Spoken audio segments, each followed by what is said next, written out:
If Aaron recused himself, I think the three of us, I think we have to all vote yes. That's what I think.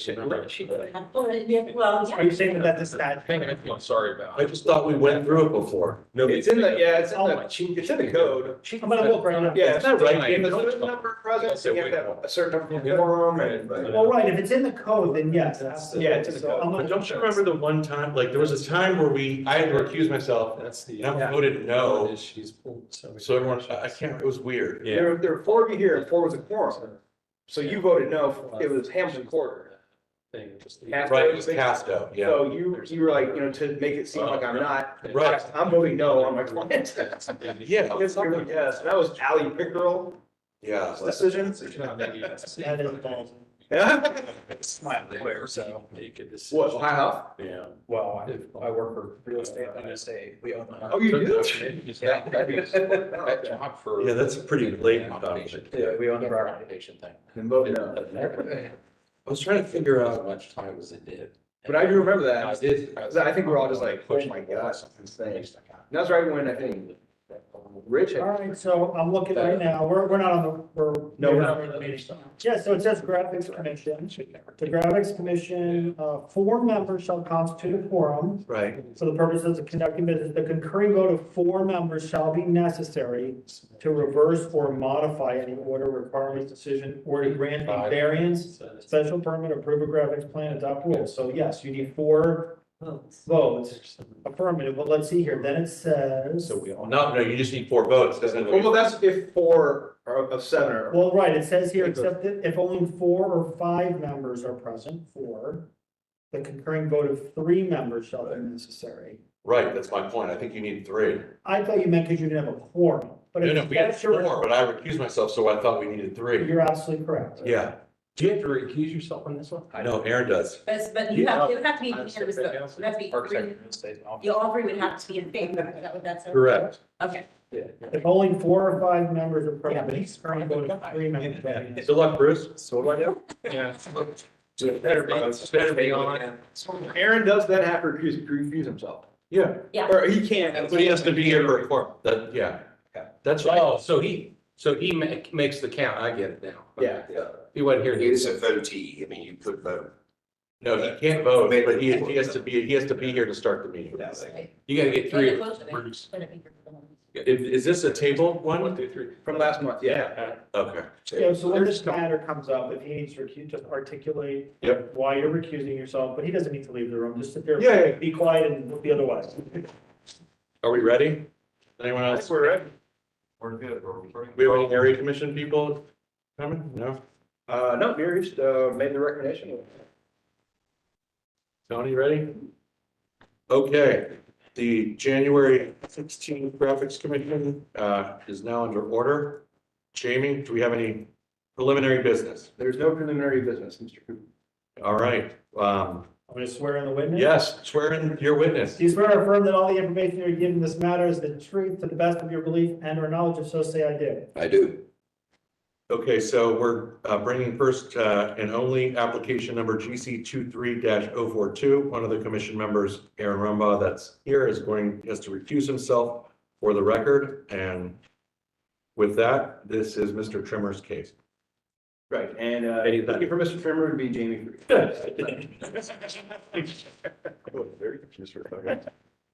Okay, you ready? Yep. Okay, GC 23-042 is located on the north side of East Long Street, approximately 200 feet west of Woodland Avenue. The site is zoned R3 residential and is within the Near East Area Commission. The 0.74 acre site is developed with a community center. Surrounding uses are primarily residential. The applicant proposes to change the community center to a medical center, which is a commercial or institutional use, and is allowed in the institutional district via council variance.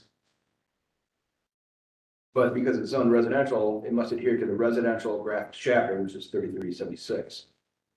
Regarding the graphics, the applicant proposes to install a 92 square foot wall sign and a 28 square foot ground sign. Variances are being requested to increase the maximum height and total graphic area of a wall sign, and to increase the maximum height and decrease the setback of the ground sign. Specifically, to reduce the setback of a ground sign from 15 feet to 2 feet, to increase the graphic area of a wall sign from 24 square feet to 92 square feet, and increase the maximum height of the wall sign from 8 feet to 10 feet, 1 inch. And again, to increase the height of the ground sign from 6 feet to 8 feet. So again, the residential graphics chapter does not, or never did, anticipate wall signage. Pretty much the only ground sign, or the only signage for graphics were for apartment complexes, so entry feature signs, identification feature signs. So that's why we've seen a lot of these residential districts applying for height variances, because naming of buildings has been so common. They want to go taller than the regular 8 feet. The planning division has no comment, as the Near East area plan does not address wall signs or ground sign setback regulations in residential districts. The Division of Traffic Management has determined that the proposed sign represented as sign A, which is the ground sign, would be unlikely to cause obstruction of required sight lines between vehicles exiting the site and traffic along East Long Street, or pedestrians along the sidewalk if installed on the same base as the previous sign, which this proposed sign will be. And the Near East Area Commission recommended approval of this request with a vote of 12-0. City staff is recommending approval. Although the North Central Area Plan does not address this matter, it's the wrong code section, or it's the wrong area commission. Staff recognizes, based on the traffic comments and planning comments, that this is an appropriate sign of the site and can recommend approval. Which one should it be? Near East. Oh, Near East. No, it says that. It says Near East plan in here. I know, but in the summary, Yeah. it's North Central, so Got it. Adam and I are gonna have some words when he gets back. Mr. Chair. Mr. Sommerfeld, do you want to present your case, please? Yes, thank you. And staff, do you have pictures of the library that was up there Might be the previously? next one. Yeah, there's Yes, otherwise I can share them. I did bring them. this is what we have. Okay, I've got them. It's just I can take this on the case. Can't go in there. Read the signs. Where's it say that? There's barbed wire underneath there. There's a sign there for you. One more, Well, man. 40 years of the sign business.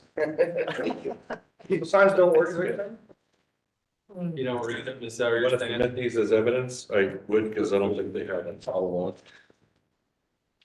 Thank you, staff, for presentation and for board members for convening today on my behalf. The university, as you know, has very, very large signage in the fact that just by nature of so many graphics and characters and whatnot, to be able to explain, identify, and stay within branding and so forth. So we took this to the Near East Commission and met with approval. There was some discussion about the illumination and being thoughtful and cognizant of the neighborhood residential, even though the institutional use was approved by council just last month. We did agree to be good neighbors to put dimmers and timers on this sign as approved, such that if they thought it was too bright, we would have the opportunity to be able to dim it down, and the lights would turn off at the close of business. At that time, close of business wasn't determined to be 9, 10 o'clock, we're not sure, but we did agree to those contingencies through the Near East Commission, just so you know. We've got multiple variances here and mostly deal with the use being in a residential zoned parcel, which is, as staff outlined earlier, is kind of an antiquated part of code and doesn't really deal with other uses in residential districts, namely the height of the sign. Residential code really covers ground signs more than it does wall signs, but there's a height restriction of 6 feet. Obviously, we can't put the sign to be maximum height of 6 feet on a facility of this nature. So part of the variance is the height of the signs, of 8'9" on the one side and 7'9" on the other, so it's fairly minor in scope. The 96 square feet encompasses both signs, the University District sign and the Healthy Community Center. The parcel, the facility on the parcel is very minimal setback, like 11 feet, I think, from the right of way to the face of the building, if that. So there's not a ton of visibility options for recognition of for wayfinding, and to get the point across for this community supported service that the Near East Commission is excited to see. So we have the need for the ground sign, much like the library did. We're putting the ground sign on that existing base for which we've got the original permit that was granted a setback reduction given the obstruction, and the obstruction might be the tree that is very evident there on the corner of the parking area. Our ground sign, unlike the library, is non-illuminated. We don't feel we need illumination there. Plus, to route the power, they thought it might disrupt the roots of the tree and kill the tree. So they were kind of cognizant and nature loving to keep the topography there.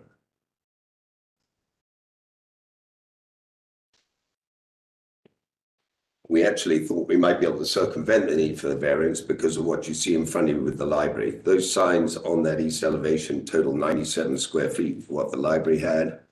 They're certainly elevated more than 6 feet. They're at the top of the building and they're illuminated. Plus they have the illuminated ground sign. But there was no evidence of a variance that was secured for this, so it didn't pass along to this user.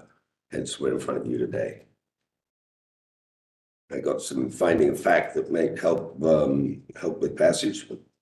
The site offers limited opportunity for functional signage given the setback and the need for identification signage. Site has sightline obscurity given the fronting elevation setback and the mature landscaping. This premise recently was approved for institutional use, but zoning remains residential. The institutional signage allowance would allow for slightly bigger signage and slightly smaller signage, but minimal in scope.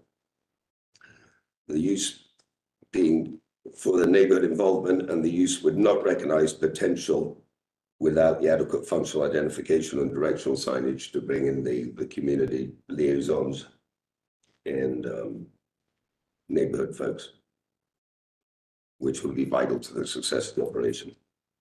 No harm will come from the resulting variance given previous use. The library used very similar signage for both wall and ground signage, so it's something they're familiar with within the community.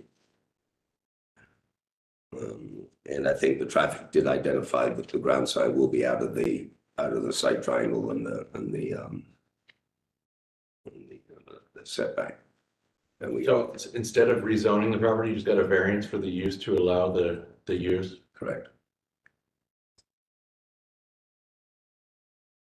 I have no question. You are using the same concrete base? Yeah. Yes, sir. I thought. Yeah, I know you were talking about, but that you were adjusting the setback to what it is in real. Yeah, it's that's 2 feet. We actually applied for a permit and marked 16 foot on a permit. Of course, we're issued the permit. So that's why we tabled last month, because the permit was erroneously issued. Well, it obviously made its way with the library sign there for years without. Correct. Traffic problems. Yeah, and there's some evidence that there was some obscurity and obstruction to prevent visibility of the bigger setback. And then did I hear you making this, the ground sign non-illuminated? Correct. Okay. And then in your packet here, I'm assuming all the letters are face lit, because one of them had a halo on. Face lit, yeah. All Yeah, so face. they're all face lit, but white. Okay. Yeah, good. It'll look great. Commissioners, did you want to condition the approval based on the Near East plan, recommendation that the wall sign will be monitored by dimmers and timers and the ground sign will not be illuminated? Are you okay with that? Yes, sir. Got that? No, dimmers and. The wall sign will be controlled by dimmers and timers, wall sign illumination that is, and the ground sign will not be illuminated. You can also say the parties, they condition their approval on those same exact things, right? Right. And it's based on during open business hours, I guess, right? That it's all day. That doesn't affect subsequent users from having an illuminated ground sign. Should 10 years from now, somebody comes back and wants to It put will. an illuminated ground sign, it will, wouldn't it? Yeah, We're just by option of the university not illuminating it. It's not a function of that I would think needs to be put in as a condition. I think the right is to have an illuminated sign there. Well, I think that's what the Near East plan intended, so I think it'd be I'd be more comfortable recommending with that condition. The Near East didn't require the ground sign to be non-illuminated. They just wanted. No, it was just about the timing of it. On the wall signage. Yeah. Well, and I guess now that I think about it, since it is a residential district, you need a variance to have an illuminated ground sign in a residential district anyways. 50 feet. which we probably are. You are. Yeah, so it makes no difference. Yeah. And it won't be me anyway, 10 years from now.